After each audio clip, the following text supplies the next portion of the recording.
जय गुरुदेव। सभी को प्रणाम। स्वाध्याय की श्रृंखला में प्रस्तुत है पुस्तक नारी उत्थान की समस्या और समाधान। सामूहिकता के माध्यम से उत्साह का उभार। आदत डालने पर तो किसी प्रकार का स्वभाव बन सकता है, पर कुछ मनुष्य की मौलिक प्रवृत्तियां हैं जिन्हें सदा सर्वदा के लिए दबाकर नहीं रखा जा सकता है। दबाए जाने पर व्यक्ति और समाज का अहित ही होता है। जैसे विवाह की परंपरा। सारस की तरह मनुष्य भी जोड़ा बनाकर रहने वाला प्राणी है। विवाह व्यवस्था को हटा दिया जाए तो अनाचार फैलेगा, परिवार अस्त व्यस्त हो जाएंगे, बालकों का भविष्य अंधकार में बनेगा और दाम्पत्य जीवन में वफादारी नाम की कोई चीज न रहेगी। पशुओं की तरह स्वच्छंद यौनाचार का क्या परिणाम हो सकता है, इसकी कल्पना कर सकना भी मनुष्य जैसे सामाजिक एवं विकसित प्राणी के लिए कर सकना कठिन है। विवाह की तरह ही सामूहिकता भी हर किसी के लिए आवश्यक है। नर या नारी दोनों की यह एक मौलिक आवश्यकता है। इसी उत्कंठा से अनुप्राणित होकर मनुष्य परिवार बसाते हैं, गांव नगर बसाते हैं, समाज की संरचना करते और उसकी आचार संहिता का निर्माण करते हैं। छोटे बड़े उत्सर्ग का उपक्रम भी इसी हेतु बनता और चलता है। व्यक्तिगत रूप से संस्कार आजीवन घरेलू रूप में होते रहते हैं। पर्व त्योहार सामूहिक रूप से मनाए जाते हैं। जगह जगह मेले लगते हैं, गांव में हाटें लगती हैं और झूले डोल चलते हैं। तीर्थ स्थानों में निर्धारित पर्वों पर स्नान, देव दर्शन आदि के निमित्त बड़े मेले लगते हैं। कुंभ पर्व जैसे बड़े आयोजन भी निर्धारित अवधि में नियत स्थानों पर होते रहते हैं। क्लब इसी प्रयोजन के लिए बनते हैं। खेलों की तथा दूसरे प्रयोजनों की प्रतियोगिताएं होती रहती हैं। इनके अन्य लाभ भी तो हैं ही, पर प्रमुख लाभ यह है कि एक स्थान पर अधिक लोगों के मिलने का सुयोग बनता है और उससे आनंद मिलता है और उत्साह भी। मृत्यु के समय अंत्येष्टि क्रिया करने के लिए कितने ही लोग मिलजुल कर जाते हैं। बारात में सगे संबंधियों का उत्साह उमगता है और वे उस उत्सव में सम्मिलित हुए बिना नहीं रहते, चाहे कितना ही समय या पैसा खर्च होता हो। यह मनुष्य की मौलिक प्रवृत्ति है। इसे रोकने से लाभ कम और हानि अधिक है। समूह सम्मेलनों से मनुष्य बहुत कुछ सीखता और बहुत कुछ अनुभव एवं कौशल बढ़ाता है। जन जागरण के लिए आयोजनों समारोहों की अनिवार्य रूप से आवश्यकता पड़ती है। यूं यह कार्य जन जन से घर घर जाकर मिलने में भी किसी कदर हो सकता है, पर वह लंबा और समय साध्य कार्य है। उसे प्राचीन काल के साधु ब्राह्मण तो घर घर अलख जगाने की प्रक्रिया अपनाकर किसी प्रकार पूरा कर लेते थे। उसी के साथ साथ उनका भिक्षाटन का उद्देश्य भी जुड़ा रहता था, ताकि निर्वाह क्रम भी ठीक तरह चलता रहे। पर अब वैसा संभव नहीं रहा। न तो भिक्षाटन की उपयोगिता शेष रह गई है और न इतने परिश्रमी, इतने सेवा भागी लोग कहीं दृष्टिगोचर होते हैं जो प्राचीन काल की उस परंपरा को अपना सकें और सुशिक्षित जन समुदाय से संपर्क साध सकें। मात्र संपर्क ही नहीं साधें, वरन साथ साथ विचार परिवर्तन भी तो आवश्यक है। उसके लिए ऐसे विचारशील चाहिए जो हर व्यक्ति के पृथक पृथक स्तर के अनुरूप उनकी उलझनों को सुलझाने में समर्थ हो सकें। ऐसे सुयोग्य व्यक्तियों का मिल सकना भी कठिन है। फिर उनकी पारिवारिक जिम्मेदारियां भी ऐसी होती हैं जो भिक्षाटन जैसी स्वल्प आजीविका वाले कर्म के सहारे नहीं चल सकती। प्राचीन काल में अतिथि सत्कार का महत्व भी समझा जाता था और जो अतिथि किसी के दरवाजे पर पहुंचते थे वे इतने सुयोग्य होते थे कि जन जन से सहज श्रद्धा अर्जित कर सकें। अब वह स्थिति भी नहीं रही। ऐसी दशा में एकमात्र उपाय यही रह जाता है कि विचार क्रांति अभियान की पूर्ति के लिए छोटे बड़े सत्संग समारोहों का, गोष्ठियों का क्रम बनाया जाए।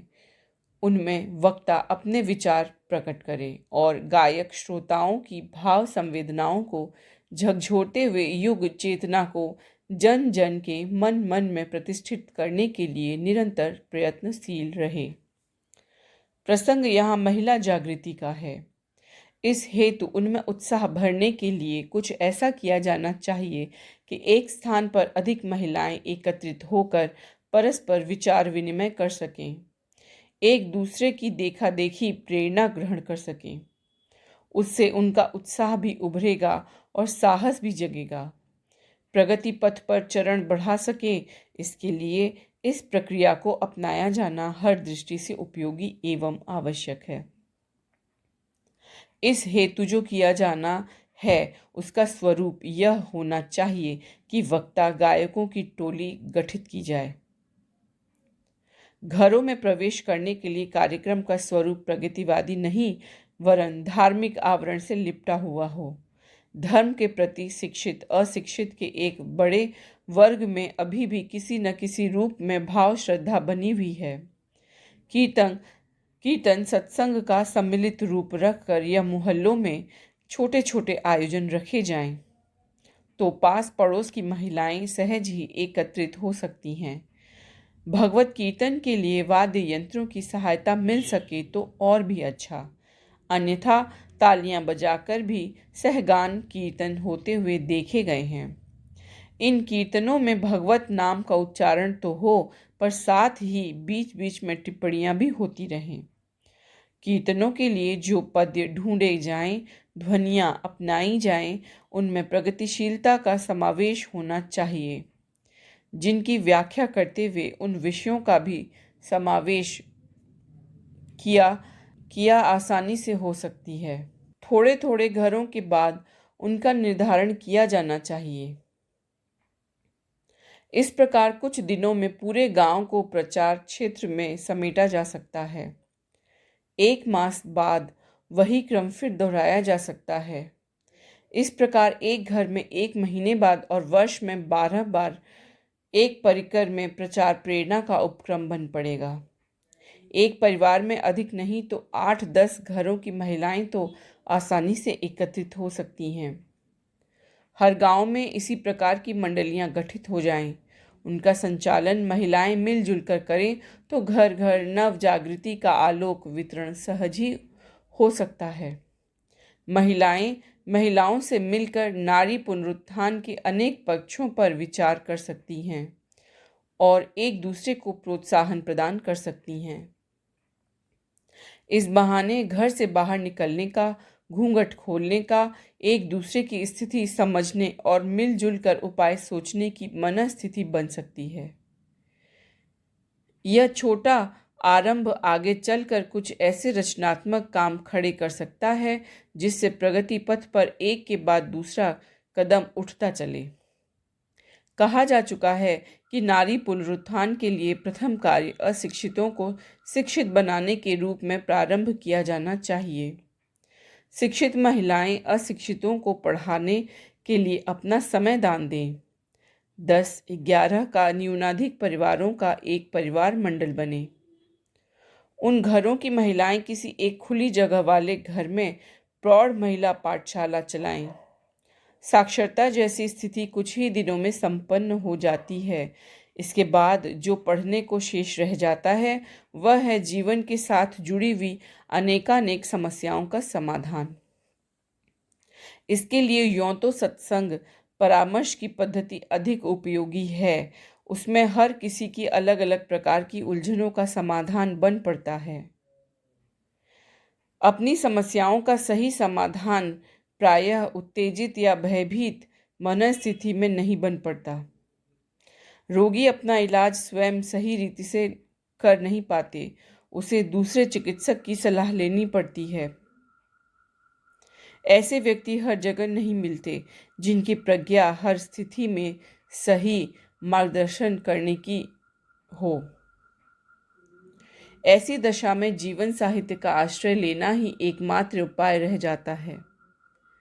साक्षरता के उपरांत ऐसा ही साहित्य अध्ययन करते रहने का उपक्रम हर शिक्षित को अपनाना चाहिए। इस संदर्भ में कठिनाई यह है कि जीवन विधा के हर पक्ष पर उच्च स्तरीय प्रकाश डालने वाले साहित्य हर कहीं उपलब्ध नहीं होते। फिर उसे खरीदते रहने के लिए आए दिन पैसा खर्च करते रहने की स्थिति भी हर किसी की नहीं होती। ऐसी दशा में इस प्रयोजन को पूरा कर सकने वाले पुस्तकालय ही एकमात्र अवलंबन रह जाते हैं। महिला जागरण के लिए प्रौढ़ शिक्षा का प्रबंध करने वालों को अगला कदम यही उठाना चाहिए कि अभीष्ट प्रयोजनों को पूरा कर सकने वाले पुस्तकालय की स्थापना करें। पाठशालाओं के पूरक पुस्तकालय ही हो सकते हैं। दोनों को अन्योन्याश्रित मानकर चलना चाहिए और इस युग्म को समान महत्व का समझते हुए उनका प्रबंध करने पर समान ध्यान देना चाहिए। महिलाएं घर छोड़कर पुस्तकालय जाने, वहां से साहित्य लाने और वापस करने जाने का कार्य वर्तमान प्रतिबंधों के रहते कर नहीं पाएंगी। इसलिए घर घर सत साहित्य पहुंचाने और वापस लाने का प्रबंध भी पुस्तकालय संचालकों, संस्थापकों को ही करना चाहिए, ताकि प्रौढ़ शिक्षा के माध्यम से साक्षर बनी महिलाओं के अतिरिक्त जो पहले ही पढ़ना लिखना जानती हैं, उन्हें भी इस लाभ से लाभान्वित होने का अवसर मिलता रहे। साक्षरता आरंभिक चरण है। उसकी सार्थकता तभी पूरी होती है जब पढ़ने लिखने की योग्यता का उपयोग जीवन साहित्य पढ़ने के निमित्त किया जा सके। तीसरा चरण है सामूहिक सम्मेलनों वाले कार्यक्रमों की व्यवस्था और उनमें एक क्षेत्र की महिलाओं की अधिकाधिक उपस्थिति। सम्मेलनों के द्वारा उत्साह, उमंगता और साहस जागता है। प्रतीत होता है कि हम अकेले नहीं, वरन कितने ही अन्य व्यक्ति उसी विचारधारा के हैं, उसी मार्ग पर चलने वाले हैं। अकेलापन का अनुभव मनुष्य की हिम्मत तोड़ता है, उसे अवसादग्रस्त बनाता है। जब प्रतीत होता है कि अनेकों उसी मार्ग के साथी सहचर हैं, तो प्रगतिशीलता का नया मार्ग अपनाने के लिए सभी का मन उमगने लगता है। वातावरण बनाने के लिए, उत्साह जगाने के लिए यह प्रयास आवश्यक है। आयोजनों में जितने अधिक लोग उपस्थित होते हैं, उसी अनुपात से उत्साह भी बढ़ता है और आनंद भी मिलता है। रैलियां, जुलूस, प्रदर्शन आदि यूं राजनीतिक उद्देश्य के लिए होते रहते हैं। कभी कभी उनका उद्देश्य संगठन बनाना और अपने समुदाय की शक्ति का प्रदर्शन करना भी होता है। इतने पर भी यह तथ्य यथावत रहता है कि सम्मेलन समारोहों का अपना महत्व है। उसे प्रगतिशीलता के अभिवर्धन हेतु तो प्रयुक्त किया ही जाना चाहिए। जिस प्रकार पर्व, त्योहार, मेले आदि परंपरागत रीति से चलते आए हैं, उसी स्तर की व्यवस्था प्रगतिशीलता के अभिवर्धन में भी की जानी चाहिए। छोटे बड़े महिला सम्मेलन करने का प्रबंध उन लोगों को मिलजुल कर करते रहना चाहिए जो महिला जागरण में रुचि लेते और उसे आवश्यक मानते हैं। ऐसे सम्मेलन में महिला समस्याओं का स्वरूप और समाधान प्रस्तुत करते रहा जा सकता है। साथ ही कार्यक्रम की उस रूपरेखा को समझाया जा सकता है जो प्रगति पथ पर बढ़ने के लिए अपनाई जानी आवश्यक है। व्यापक प्रयत्नों की आवश्यकता। नारी उत्कर्ष की आवश्यकता समझने और उसकी उपयोगिता पर विश्वास करने वाले प्रत्येक विचारशील नर नारी को इस पुण्य प्रयोजन के लिए अपने समय का एक अंश नियमित रूप से लगाने का निश्चय करना चाहिए। जो पिछड़ेपन से ग्रस्त हैं, वे अपना समय इस कार्य में लगावें कि उन्हें शिक्षा, स्वावलंबन, संगठन जैसे सूत्रों में बंधना है और उनमें प्रगति करने के लिए अनवरत परिश्रम करना है। जो शिक्षित हैं, उन्हें यह सोचना चाहिए कि प्रस्तुत सेवा कार्य अत्यधिक महत्व का है। उसकी पूर्ति को युग धर्म का आह्वान माना जाए। अपने समय का यह सबसे महत्वपूर्ण कार्य है। नारी समुदाय अर्थात आधी जनसंख्या उसका अनपढ़ परिस्थितियों में जकड़े रहने का अर्थ है संसार का पिछड़ेपन की गई गुजरी परिस्थितियों में बने रहना। दो बैलों का भार यदि एक ही बैल को ढोना पड़े, गिरे हुए साथी का बोझ ही नहीं वजन भी अपने ऊपर लाद कर चलना पड़े तो उसकी दुर्गति होगी। यह अनुमान सहज ही लगाया जा सकता है। आज के पुरुष की भी यही स्थिति है। नारी से सहयोग पाकर जीवन क्षेत्र की हर दिशा में सफल और अग्रसर होना तो दूर, उल्टा यह होता है कि नारी का, उसकी संतान का समूचा बोझ पति नामधारी को वहन करना पड़ता है। यह सब इतना भारी होता है कि उसकी व्यवस्था बनाने में ही सारी शक्ति चुक जाती है, सारी आयु निकल जाती है। समुन्नत देशों में तो जहाँ नारी को नर की भांति ही समुन्नत बनाने का अवसर मिला है, वहाँ स्थिति दूसरी है। महिलाएं मर्दों के कंधा से कंधा मिलाकर काम करती हैं, एक दूसरे को प्रगति पथ पर अग्रगामी बनाने में असाधारण योगदान करती हैं। परिवार की गाड़ी मिलजुल कर आसानी से खींच लेते हैं। अस्वस्थता, निर्धनता, उदासीनता, चिंता जैसी समस्याएं वहाँ बहुत वजनदार बन ही नहीं पाती। हंसती हंसाती हल्की फुल्की जिंदगी सहज कट जाती है। समुन्नत देशों में हर व्यक्ति की, हर परिवार की यही स्थिति है। वहाँ नारी बंदी की तरह जेलर पर भार बनकर नहीं लदी रहती, वरन साथियों की, परिजनों की प्रगति में भरपूर सहायता देती है। समाज को सुविकसित, सुसंस्कृत बनाने में समुचित योगदान करती है। फलतः उन देशों की परिस्थितियां नर और नारी का समान सहयोग मिलने से सुदृढ़ और सक्षम बनती जाती हैं। तुलनात्मक दृष्टि से देखा जाए तो प्रतीत होगा कि जहाँ नारी की स्थिति गई गुजरी है, वहाँ हर प्रकार की विषमता एवं विपन्नता ही बढ़ी है। दीनहीन स्थिति में पड़ा नारी समुदाय न स्वयं समर्थ बन सका और न नर की समाज की स्थिति सुधरने में योगदान कर सका। नारी की अवगति का अर्थ है समूचे समाज को दुर्गति प्रदान करते रहना। अर्धांग पक्षाघात पीड़ित की जैसी दयनीय स्थिति होती है, वैसी ही उन समाजों की है जहां नारी को विभिन्न परिस्थितियों में रहने के लिए विवश किया गया है। कठिनाइयों के निवारण हेतु अनेक आधार खोजे और अनेक उपाय सोचे जाते हैं। उन्नति की अनेक विधाएं सोची जाती हैं, पर यह भुला दिया जाता है कि आधी दुनिया किस गई गुजरी स्थिति में पड़ी हुई है। उसे दलदल से उबारे बिना न वह अपने पैरों पर खड़ी होने चलने योग्य बन सकती है और न प्रगति पथ पर ऐसा सहयोग दे सकती है जिसे सराहनीय कहा जा सके। साथ ही उन्हें भी फुर्सत मिले जो इन असहायों की देखभाल करने और गुजारे का प्रबंध करने में नियुक्त रहकर अपना समय बिताते हैं।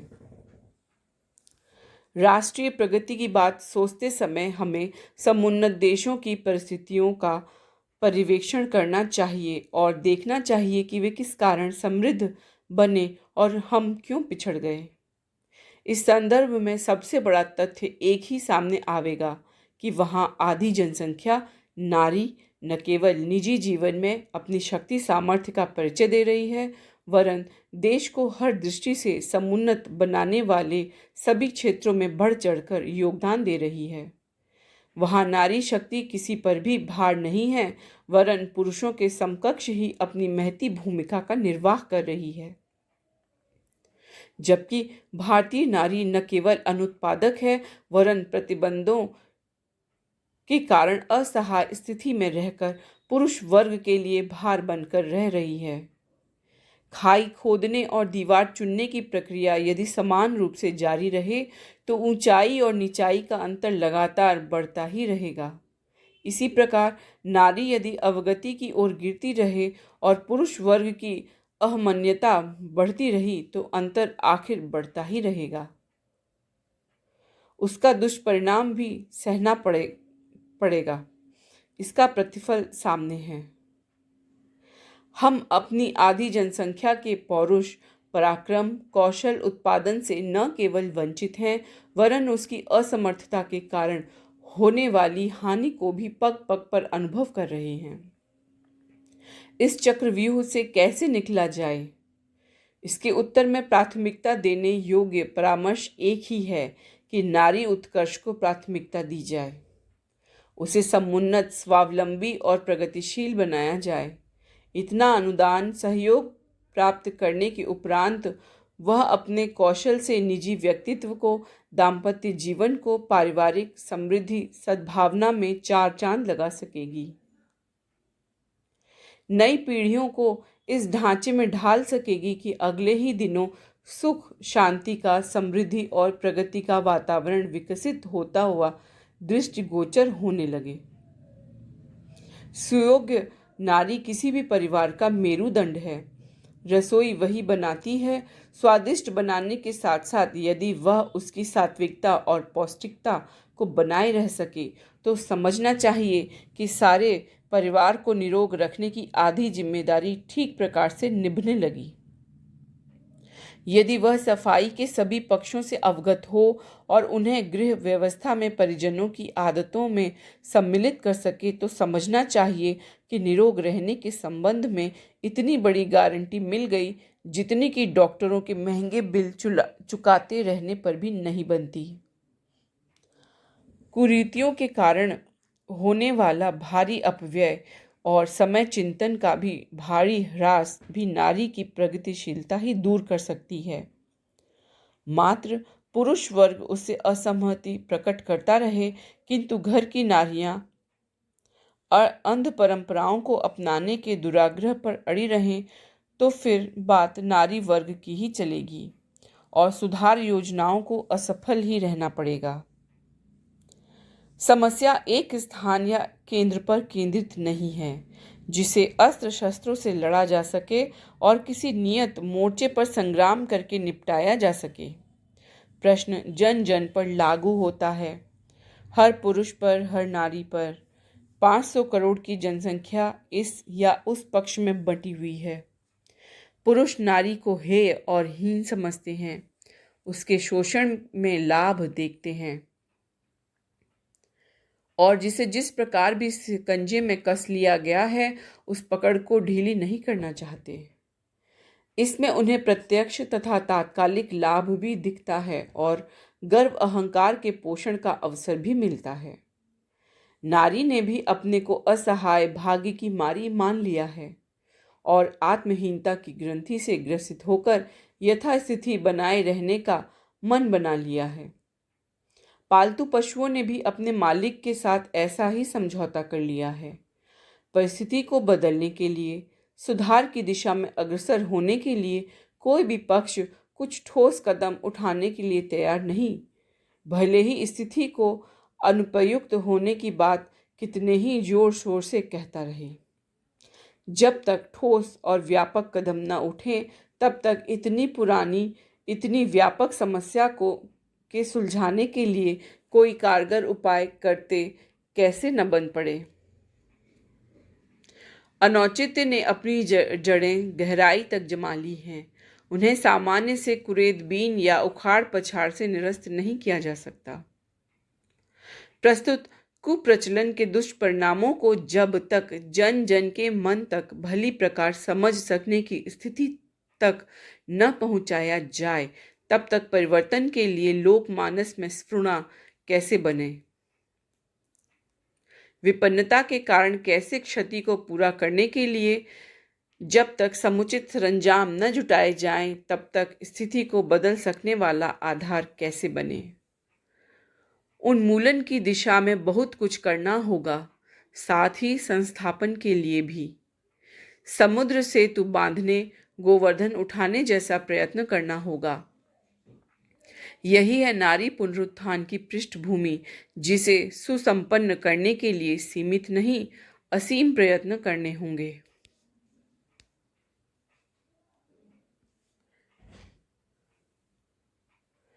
धन्यवाद। जय गुरुदेव। सभी को प्रणाम।